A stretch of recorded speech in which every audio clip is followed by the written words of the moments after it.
ناظرین، یہ نومبر 630 عیسوی کی بات ہے۔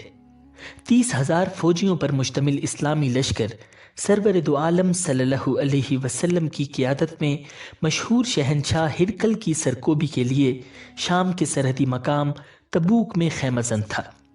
رومی بادشاہ ہرقل 40,000 افواج کے ساتھ اسلامی سلطنت پر فیصلہ کن حملہ کے لیے سوچ رہا تھا۔ تبوک میں اسلامی لشکر کی خبر پا کر پریشان ہو گیا۔ جب اسے یہ اطلاع ملی کہ اسلامی لشکر کی قیادت خود رسول اللہ صلی اللہ علیہ وسلم فرما رہے ہیں تو مارے خوف کے اس کے اعصاب جواب دے گئے۔ یوں رومی لشکر بغیر لڑے ہی اندرون ملک میں بکھر گیا۔ رومی لشکر کے فرار سے گرد و نواح کے غیر مسلم سرداروں اور قبائل پر اسلامی لشکر کی دھاک بیٹھ گئی اور وہ نبی اکرم صلی اللہ علیہ وسلم کی خدمت میں حاضر ہو کر اپنی اطاعت و فرما برداری کا یقین دلانے لگے۔ دومت الجندل کا حاکم عقیدر بن عبد المالک بہت ہی مغرور اور بد دماغ شخص تھا۔ اس نے نہ صرف بارگاہ رسالت میں حاضری نہیں دی بلکہ آپ صلی اللہ علیہ وسلم کو دشمنی کا پیغام بھیجا۔ رسول اللہ صلی اللہ علیہ وسلم نے اس گستاخ کی سرکوبی کے لیے حضرت خالد بن ولید رضی اللہ تعالی عنہ کو منتخب کیا۔ ساتھ ہی انہیں ہدایت فرمائی کہ عقیدر کو زندہ پکڑ کر لانا ہے۔ حضرت خالد بن ولید رضی اللہ تعالی عنہ فرمان نبوی کی تعمیل میں 400 سواروں کے ساتھ دومت الجندل کی طرف روانہ ہوئے۔ صحرائی راستہ بے حد دشوار گزار تھا۔ لوگ اس صحرا کو عبور کرنا موت کو دعوت دینے کے مترادف سمجھتے تھے۔ گرمی بلا کی تھی، پیاس سے جان نکلی جا رہی تھی۔ آپ رضی اللہ تعالی عنہ جذبہ عشق رسول صلی اللہ علیہ وسلم سے سرشار اپنے سواروں کی ہمت بتاتے اس صحرا کا سینہ چیرتے بڑے چلے جاتے تھے۔ آخر آپ کے عزم نے صحرا کو شکست دی اور آپ دومت الجندل کے نواح میں پہنچ گئے۔ یہاں سے شہر کی فصیل صاف نظر آ رہی تھی۔ آپ نے اپنے ساتھیوں کو رکنے کا حکم دیا اور خود ذہن میں عقیدر کو زندہ پکڑنے کے منصوبے سوچتے ہوئے چند سواروں کے ساتھ آگے بڑھ گئے۔ عین اسی وقت اللہ کا کرنا ایسا ہوا کہ شہر کا دروازہ کھلا اور شکار کا شوقین عقیدر چند سواروں کے ساتھ نمودار ہوا۔ حضرت خالد بن ولید رضی اللہ تعالی عنہ سمجھ گئے کہ ابھی عقیدر مجاہدین کی آمد سے بے خبر ہے اور رسول اللہ صلی اللہ علیہ وسلم کی پیشن گوئی کے مطابق شکار کے لیے نکلا ہے۔ آپ رضی اللہ تعالی عنہ نے انہیں آگے بڑھنے دیا۔ جیسے ہی یہ لوگ شکار میں مشغول ہوئے، حضرت خالد بن ولید رضی اللہ تعالی عنہ نے اس بد دماغ شکاری کو گھیر لیا۔ ابھی عقیدر صورتحال کو سمجھنے کی کوشش ہی کر رہا تھا کہ آپ نے اپنے گھوڑے کو ایڑ لگائی۔ گھوڑا طوفان کی طرح عقیدر کے گھوڑے کی طرف بڑھا اور حضرت خالد نے پلک جھپکتے میں عقیدر کو اس کے گھوڑے سے اچک لیا۔ شکاری خود شکار ہو گیا تھا۔ عقیدر کو باندھ کر اسی کے گھوڑے پر ڈال دیا گیا۔ پھر واپسی کا سفر شروع ہوا اور آخرکار حضرت خالد بن ولید رضی اللہ تعالی عنہ نے نبی اکرم صلی اللہ علیہ وسلم کی ہدایت کے مطابق عقیدر کو خدمت اقدس میں حاضر کر دیا۔ عقیدر نے اپنے رویے پر معافی مانگی۔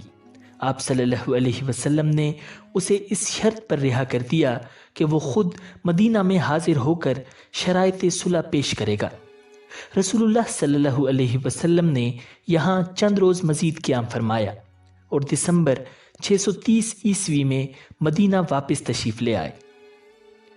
ناظرین، حضور صلی اللہ علیہ وسلم کے وصال کا وقت مسلمانوں کے لیے بہت ہی کٹھن تھا۔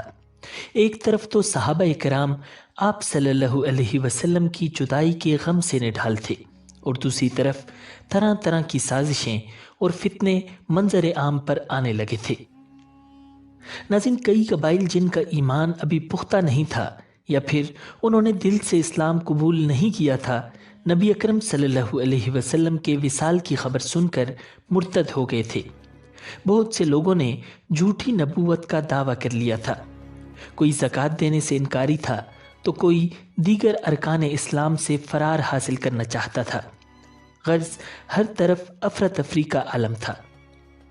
ایسے بدترین حالات میں حضرت ابوبکر صدیق رضی اللہ تعالی عنہ نے خود کو سنبھالا اور بے مثال ہمت و حوصلے سے کام لیتے ہوئے اسلام کے خلاف اٹھ کھڑے ہونے والے اس طوفان کے سامنے ڈٹ گئے۔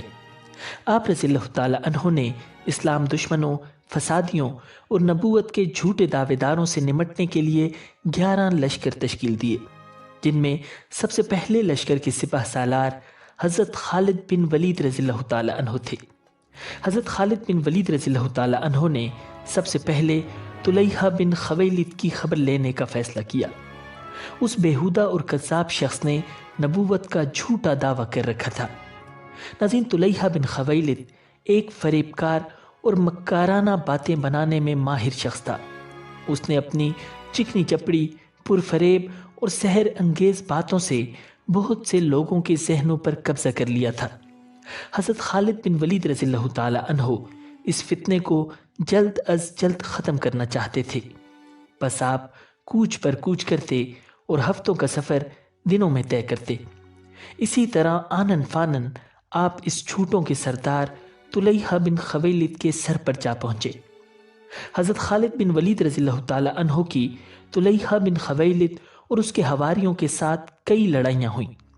یہ بڑے ڈھیٹ لوگ ثابت ہوئے، ادھر شکست کھا کر بھاگتے، ادھر پھر سے جمع ہو کر مقابلے پر آ جاتے۔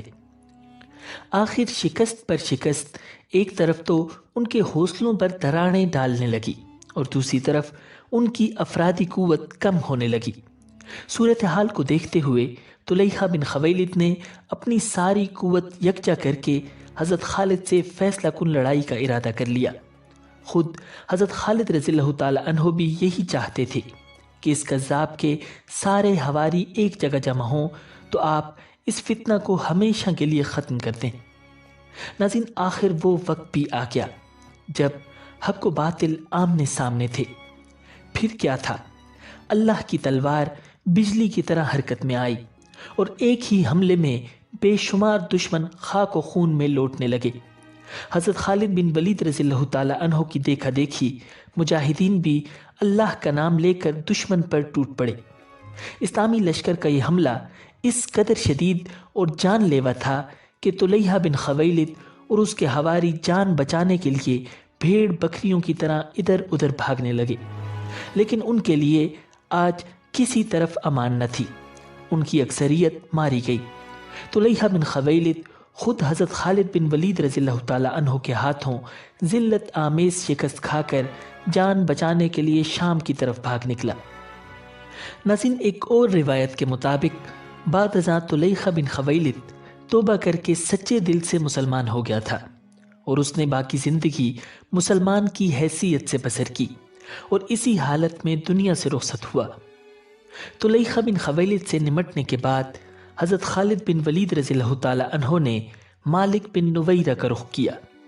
یہ شخص قبیلہ بنو تمیم کا سردار تھا اور رسول اللہ صلی اللہ علیہ وسلم کی وفات کے بعد زکوٰۃ دینے سے منکر ہو گیا تھا اور مسلمان لشکر کے خلاف لڑنے پر آمادہ تھا۔ چنانچہ حضرت خالد بن ولید رضی اللہ تعالی عنہ کی سپہ سالاری میں مسلمان مجاہدین نے مالک بن نویرہ پر حملہ بول دیا۔ دیکھتے ہی دیکھتے بزدلوں اور مرتدوں کا یہ ٹولہ میدان چھوڑ کر بھاگ نکلا۔ بھاگنے والوں میں سے اکثریت مجاہدین کے ہاتھوں ماری گئی۔ اس مارکے میں مارے جانے والوں میں خود مالک بن نویرہ بھی شامل تھا۔ اسلام کا ایک اور دشمن اپنے حواریوں سمیت حضرت خالد بن ولید رضی اللہ تعالی عنہ کے ہاتھوں اپنے انجام کو پہنچا۔ اب حضرت خالد بن ولید رضی اللہ تعالی عنہ نے مسیلمہ کذاب کے ساتھ دو ہاتھ کرنے کا فیصلہ کیا۔ ناظرین، مسیلمہ کذاب انتہائی جھوٹا، مکار اور فریبی شخص تھا۔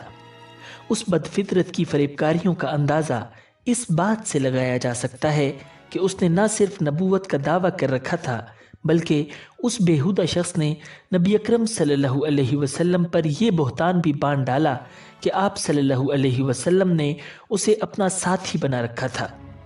اس نے اپنا ایک باقاعدہ لشکر تشکیل دے لیا جو نہ صرف تعداد کے لحاظ سے ایک بڑا لشکر تھا بلکہ جدید اور وافر جنگی سامان سے بھی لیس تھا۔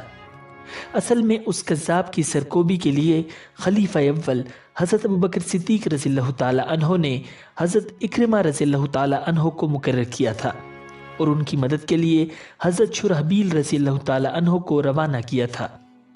ساتھ ہی یہ ہدایت کی تھی کہ حضرت شرحبیل کے پہنچنے سے پہلے مسیلمہ کذاب کے ساتھ جنگ نہ چھیڑی جائے، لیکن حضرت اکرمہ رضی اللہ تعالی عنہ نے جوش میں آ کر حضرت شرحبیل کے آنے سے قبل ہی مسیلمہ کذاب کی فوج پر حملہ کر دیا۔ ایک تو حضرت اکرمہ رضی اللہ تعالی عنہ کے پاس فوجیوں کی تعداد بہت کم تھی، دوسرے وہ بہت زیادہ جنگی تجربہ بھی نہیں رکھتے تھے، جس کی وجہ سے حضرت اکرمہ کو مسیلمہ کذاب کے ہاتھوں شکست کا سامنا کرنا پڑا۔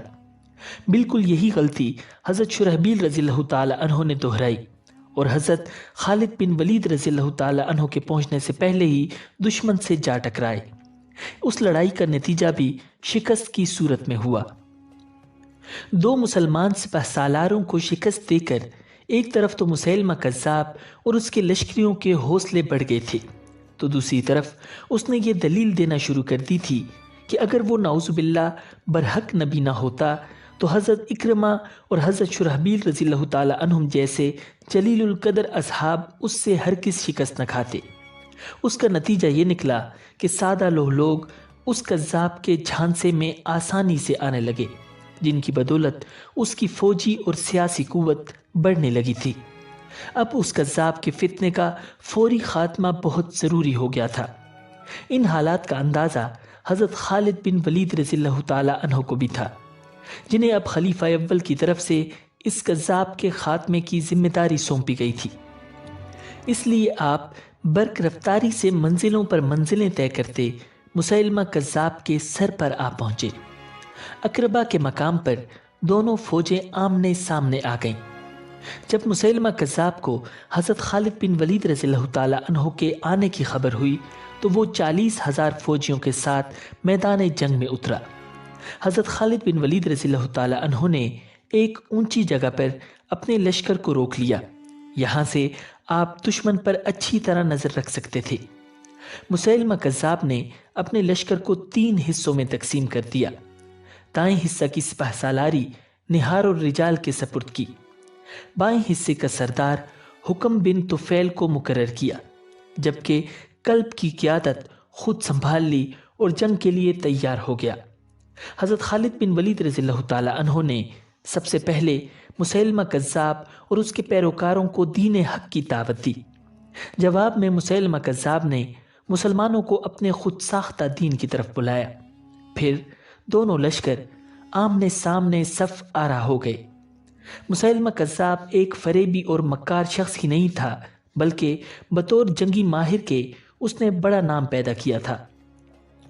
اس نے جنگ کی چال چلی تاکہ مجاہدین تھک جائیں اور ان پر دائیں بائیں سے طوفانی حملے کر کے تہس نہس کر دیا جائے۔ اس کے برعکس حضرت خالد بن ولید رضی اللہ تعالی عنہ نے سامنے سے سیدھے حملے کرنے کا فیصلہ کیا۔ تاہم آپ رضی اللہ تعالی عنہ نے بھی اپنے لشکر کو 3 حصوں میں تقسیم کیا۔ ایک طرف ابو حذیفہ رضی اللہ تعالی عنہ تھے تو دوسرے بازو کی کمان زید بن خطاب رضی اللہ تعالی عنہ سنبھالے ہوئے تھے، جبکہ قلب کی قیادت خود حضرت خالد بن ولید رضی اللہ تعالی عنہ نے اپنے ہاتھ میں رکھی تھی۔ یہ 630 عیسوی کی بات ہے۔ دسمبر آدھے سے زیادہ گزر چکا تھا۔ ایک صبح مسیلمہ کذاب اور لشکر اسلام کے درمیان ایسی خونریز جنگ کا آغاز ہوا جس کی مثال اس سے پہلے کی اسلامی تاریخ میں نہیں ملتی۔ کذابی لشکر کی طرف سے دائیں طرف کے سپہ سالار نہار الرجال نے مسلمانوں کو مقابلے کے لیے للکارا۔ مقابلے پر زید بن خطاب رضی اللہ تعالی عنہ آئے۔ دونوں کے درمیان مردانہ وار مقابلہ ہوا، لیکن آخر نہار الرجال زید بن خطاب رضی اللہ تعالی عنہ کے ہاتھوں مارا گیا۔ پھر گھمسان کرن پڑا۔ یوں لگتا تھا جیسے فریقین فتح و شکست کے لیے نہیں بلکہ زندگی اور موت کے لیے برسرے پیکار ہوں۔ حضرت خالد بن ولید رضی اللہ تعالی عنہ کی قیادت میں مجاہدین بڑھ چڑھ کر مرتدین پر حملہ آور ہو رہے تھے اور چاہتے تھے کہ کذابی لشکر کو ہمیشہ کے لیے ختم کر دیں۔ دوسری طرف مسیلمہ کذاب اپنے لشکر کو گھما پھرا کر دفاعی انداز میں لڑ رہا تھا اور چاہتا تھا کہ مسلمان تھک جائیں تو انہیں گھیرے میں لے کر پیس ڈالے۔